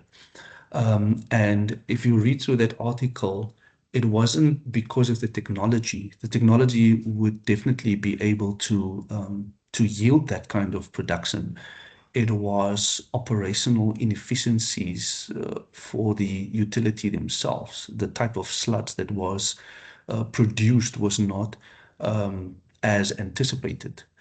So what happened was that as they went through the project, they realized that the municipality needs to improve how they manage the wastewater treatment plant and the type of sludge that they produce in order for them to generate proper gas from that. Okay, so the municipalities must then also consider the operational dynamics within the municipality itself to ensure that the yield that they get or the yield that is anticipated, that they can get as close as possible to that. I know in a lot of municipalities, even with the George municipality plants, you have project managers that starts off with the project and they run the project, but it is not always that they remain with the municipality.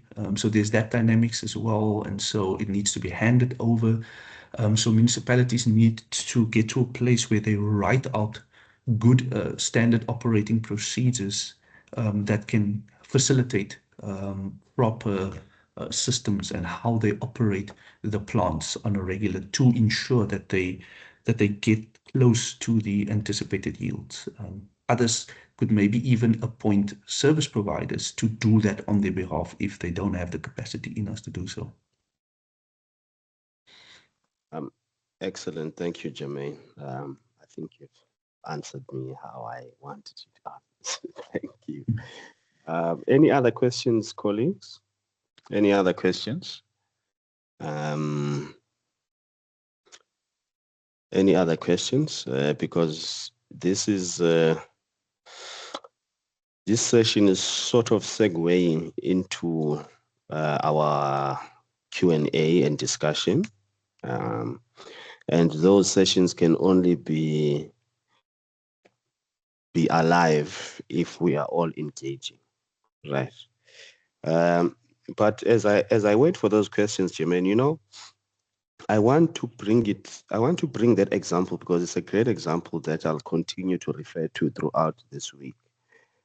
If we go to a solar PV plant, for example, you know, what would you say about maybe the risks associated with fragmenting the different parties that are involved in a particular project? For example, if I'm building a solar PV plant as a municipality, then I go out on tender and say, I want someone who's going to design this plant for me.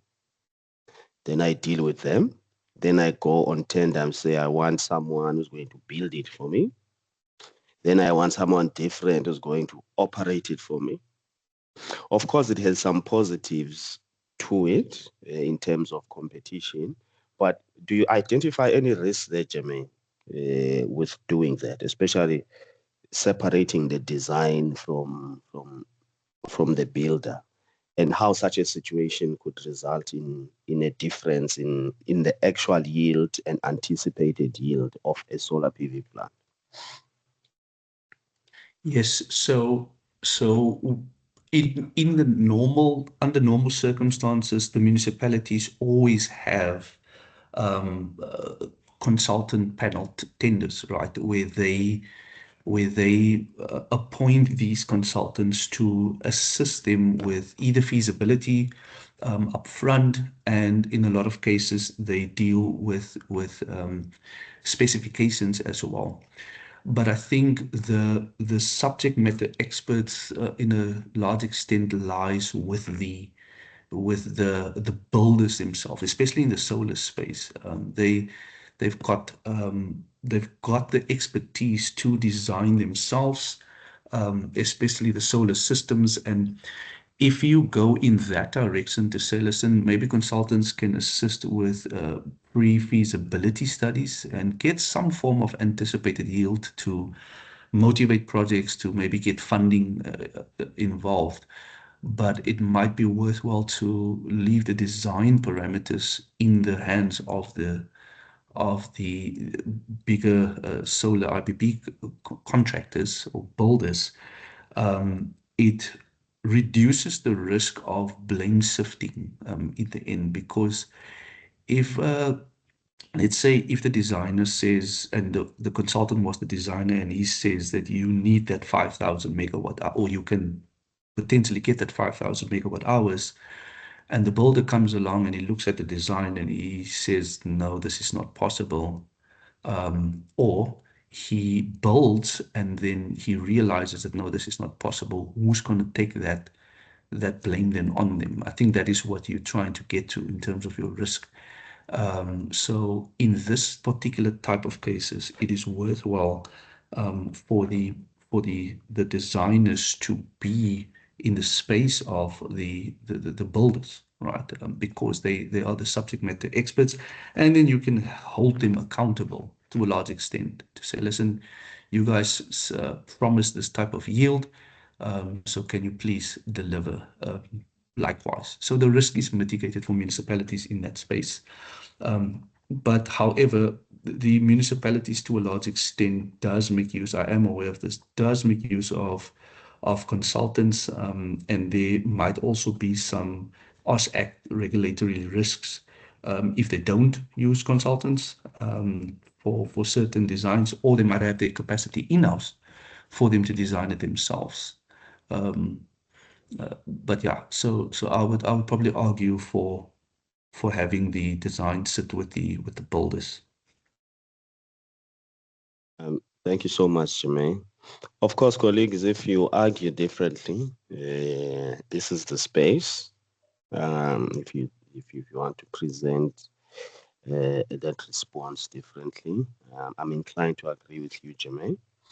But of course, we are running a democratic training. So yes, if there's a different view, please share it, colleagues. But I want to say thank you, Jermaine, for that input, and as always, excellent. I've already mentioned your involvement in this work was quite intimate, if I may use that word. You were in there. It's a pleasure. You were in there. Thank you so much. So, colleagues, if there are any other municipalities on the call, of course, who've procured their own renewable energy assets, and the reasons are slightly different to what Jermaine has articulated, I would say this is the time. This is the time to share them. Let us not be shy. There isn't too many of us in the room to be shy. So let us share them. However, if we do not want to share them,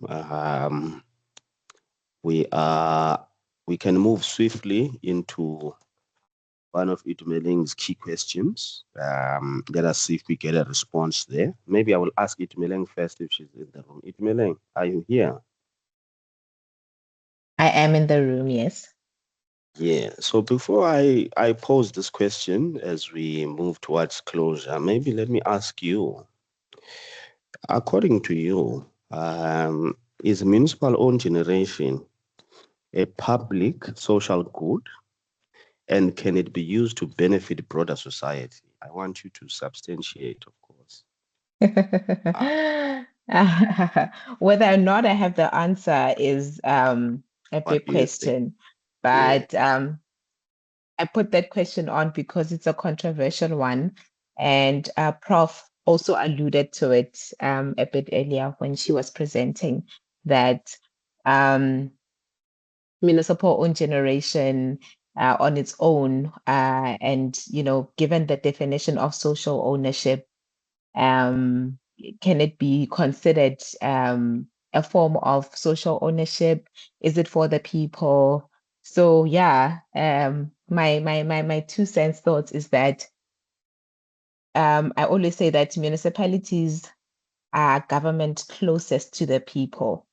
So we've got provincial, we've got national, but local government is in a position where they are closest to our communities, and they are responsible for service delivery of their citizens, So given all the challenges around service delivery that municipalities are faced with, perhaps renewable energy can be utilized to respond to those challenges, and as a result, it becomes a social good. So definitely on my side, I think that if municipalities are ready, capacity-wise, and we'll also delve into the other readiness indicators tomorrow. But if municipalities are in a position of readiness and they've got the capacity, the right skills, and the resources, money being an important one, to actually respond to the social needs, the socio-economic challenges, then it can definitely be a public good, a social good, if used correctly. But there is a lot of potential for renewable energy to respond to that. I could give an example, if I may. Sure. Yeah, so I know that we are going to be having City Power to speak on their own municipal generation story, but I always refer to the mini grid project, microgrid project in the Amarasta settlement in Alexandra Township. So City Power led that project. So the community called Amarasta has been unelectrified for the longest time. And in response to that, then City Power then decided to erect a solar plant to address that social need in that particular community. So the big problem was their lack of electricity. They're not connected to the grid. And as we know, if you are pushed into a corner, you resort to informal solutions, such as informal connections as we know it. And that also just exacerbates or worsens the conditions of municipalities in terms of revenue collection. So I believe that initiative is a classic example of what utilizing renewable energy can actually do for communities that do not have access to this basic service of electricity. You have also the city of Tshwane last year in partnership with social housing. They teamed up, and what they're doing now in their new residential developments is putting like rooftop solar to actually help with water heating. We all know how water heating is a major consumer of electricity. So they put that up to actually help their customers with energy affordability. So I believe that if a renewable energy solution answers those three pillars, actually affordability, access, and what is the third one? But yeah, affordability and affordability and access, which are the main ones, then it's a public good. So in my opinion, if used correctly, it can definitely be used to answer or address a lot of our social problems. Thank you, Itumeleng. I like how you emphasize if used correctly. If used correctly, and this training seeks to unpack what that means to use something correctly. You know? Correct.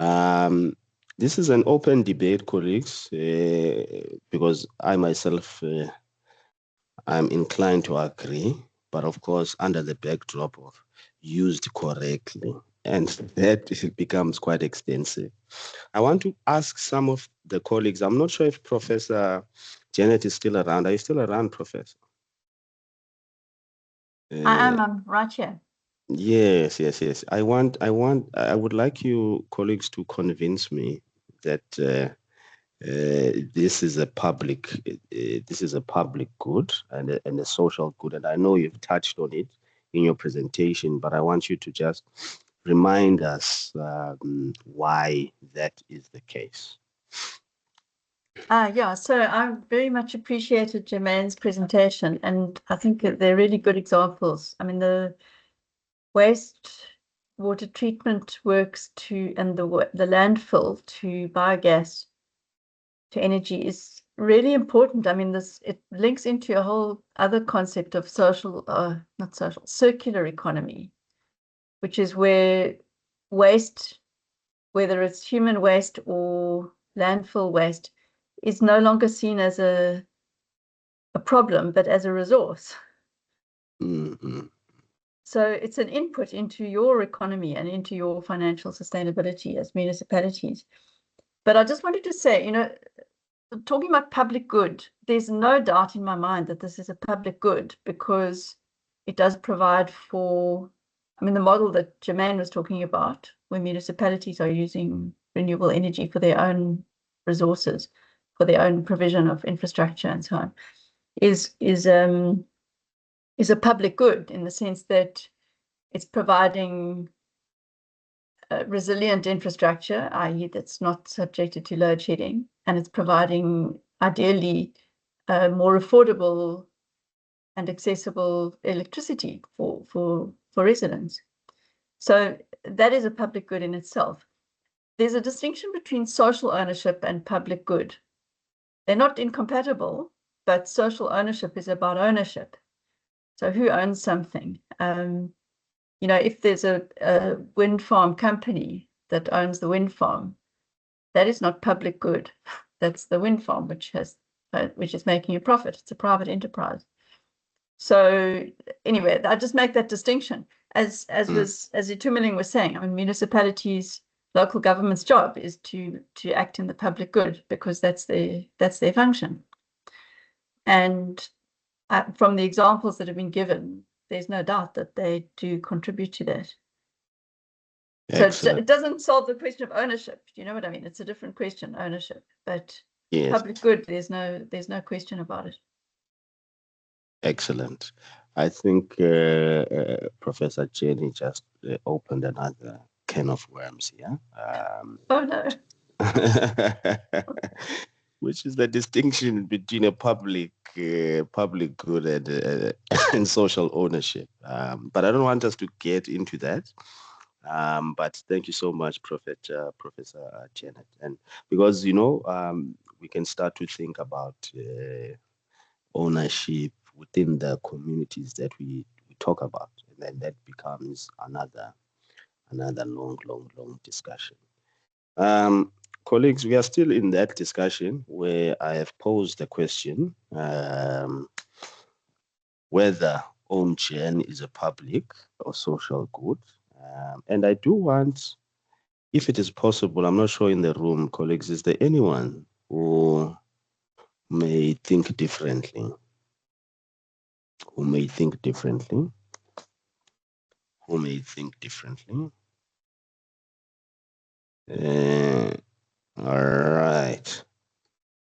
All right, colleagues. I am off the I'm of the belief at all times that there is no need to continue dancing when the music has stopped.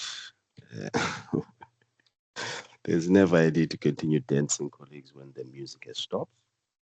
So I would like to say, firstly, thank you so much to all the colleagues that have contributed to today's discussion. All the colleagues that have provided various inputs. I appreciate that. Today was really an opener. You know, in a restaurant, we call it, what do they call it again? The meal before the meal. I forgot what they call it. Appetizer? Starter? Appetizer, yeah, something like, yes, starter. Yes, yes. The meal before the meal. So that is sort of what today was. And tomorrow, of course, we'll start to get into a bit of the details. And I'm hoping tomorrow, colleagues, we come a bit excited with questions, you know, because this is how tomorrow looks like. Itumeleng will open that guide that we keep referring to, which is the Public Procurement Framework Guide document. She will introduce it. She'll talk about the legal and regulatory framework and what it means to be ready as a municipality. Then we'll have a quick chat, then have tea. Then after that, we'll bring in 2 municipalities to share their own experiences as to what it means to be ready to procure these kinds of assets. So we'll bring in Hesekwa, we'll bring in City Power, and we'll call it a day, right? Itumeleng, on your side, is music still playing on your side? Maybe we may join your stage. No, it's all good. It's all good. My camera doesn't seem to be working anymore. I don't know what the issue is, but yeah, no. So just on the same, just echoing your thoughts, thanking everyone for being here. And like you said, it is an appetizer to just introduce the broad concept before we get into the nitty-gritties of this procurement guide that we have put together for municipalities. So yeah, there are no additional comments on chats. So it's all good from my side. Thank you to everyone. Excellent. Thank you, guys. Enjoy the rest of your day. See you tomorrow at 9 a.m. Jermaine, yes, over to you, sir. No, sorry. I wanted to react and say thank you. Apologies, I clicked the wrong one. Thank you, Jermaine. Thank you for joining us, colleagues. Thank you, Jermaine. Thank you, team. See you tomorrow. Tomorrow we get into the main course.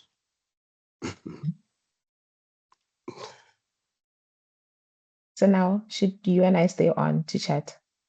Yeah, let's do that. Let's do that.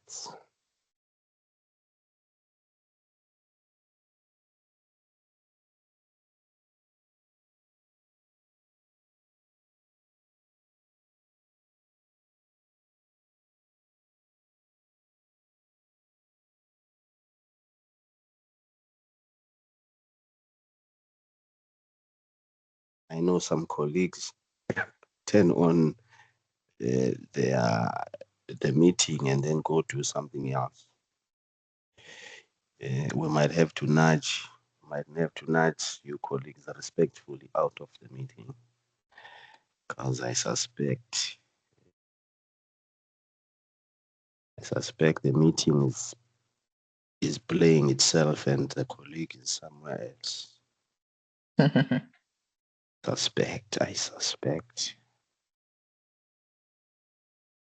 Colleagues, I'm going to nudge you one by one out of the meeting respectfully.